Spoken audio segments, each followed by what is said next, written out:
দেখেন কতগুলো আমি এখানে পাপড়ি বানিয়ে নিছি। আর এই সব পাপড়িগুলো দিয়ে মাত্র একটি কেক ডেকোরেশন হবে, আর সেটা হচ্ছে এই কেক।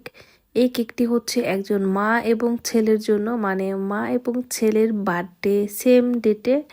সো তাদের বার্থডের জন্য মূলত এই কেকটি ডেকোরেশন করব। আর কেকটি হবে টোটালি পালেট নাইফ দিয়ে ডেকোরেশন, মানে পালেট নাইফের ফ্লাওয়ার দিয়ে ডেকোরেশন করব। তার জন্য প্রথমেই অনেকগুলো পাপড়ি আমি বানিয়ে নিছি পালেট নাইফ দিয়ে, এবং সবগুলো পাপড়ি কিন্তু হুইপ ক্রিম দিয়ে বানানো, মানে হচ্ছে হুইপ ক্রিম দিয়ে পালেট নাইফ দিয়ে বানানো। আর আপনারা যদি কেউ হুইপ ক্রিম দিয়ে এরকম পালেট নাইফে সুন্দর সুন্দর কাজ শিখতে চান বা শিখতে আগ্রহী হন, তাহলে কিন্তু ইনবক্সে যোগাযোগ করতে পারেন।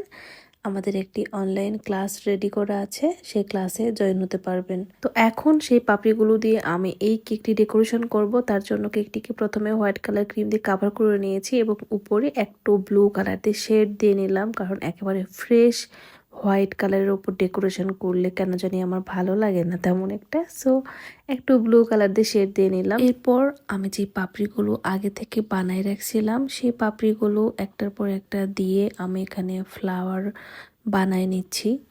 আর এই পাপড়িগুলো কিন্তু একেবারে হার্ড হয়ে গেছে, আর এইগুলো কিন্তু হুইপ ক্রিম দিয়ে করা। আবারও বলছি, এগুলো কোনো বাটার ক্রিমের পাপড়ি না, এগুলো হচ্ছে হুইপ ক্রিম দিয়ে করা। এগুলো হাত দিয়েও কিন্তু ধরা যাবে। আর নর্মালি আমরা কেকের জন্য যে ক্রিম করি সেভাবে কিন্তু এই এই ক্রিমগুলো আসলে রেডি করা হয় না, এগুলোর জন্য এক্সট্রা কিছু রেসিপি আছে।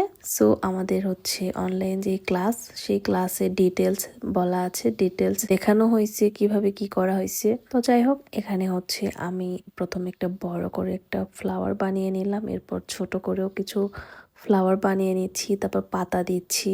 সবগুলো ফ্লাওয়ার পাতা এখানে দেওয়ার পর আমি ফ্লাওয়ারের রেনও দিয়েছি, মানে সবগুলো ফ্লাওয়ার আর কি কমপ্লিট করে নিলাম। যেহেতু ছেলে এবং মায়ের বার্থডে সেম ডেটেই, সো আমি কেকের উপরে জাস্ট হ্যাপি বার্থডে লিখে নিয়েছি, আর এটা হচ্ছে লেটার স্ট্যাম্প দিয়ে লিখেছি চকলেট পেস্টের উপর। আর তারপর অফ ক্যামেরায় আমি হচ্ছে কেকের বোর্ডে নাম সহ আবারও ক্লায়েন্ট যেটা লিখতে বলেছিলেন সেটা লিখে নিয়েছি। মানে ছেলে এবং মায়ের বার্থডে সেম ডেটেই ছিল, তাদের জন্যই এই কেকটি রিক্রিয়েট করছিলাম।